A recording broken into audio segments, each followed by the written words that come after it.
Today we're looking at Psalm 129, and in this psalm Israel speaks about great oppression and severe affliction that she has experienced.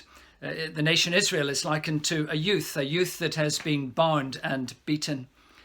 Verse 3 speaks of ploughmen who have ploughed my back, who have left long furrows, metaphorically perhaps describing flogging, where the lashes of a whip have left long open wounds. And certainly that was true of Israel when people lived in Egypt before the Exodus. There they suffered great oppression. But the Lord had heard their cry and the Lord had come to their aid, and so their enemies had not gained victory over them. That's what we read in verse 2. In verse 4, the psalm speaks of the Lord being righteous, and he is the one who has cut them free from the cords of the wicked. And that was true, of course, wasn't it? For Israel, when they were in Egypt, the Lord intervened and led them out under Moses from slavery and brought them ultimately into the freedom of the promised land.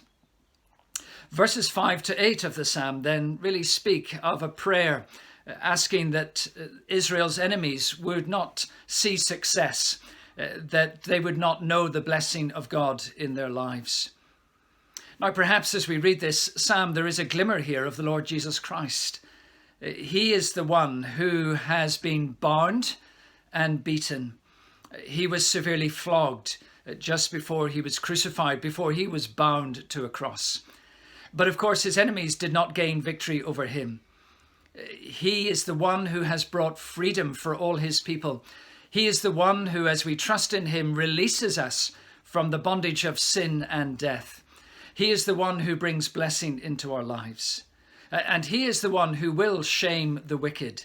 And so any success that those who are opposed to Christ experience now, well, that will be short-lived, because ultimately Jesus is king. He reigns. He is victorious.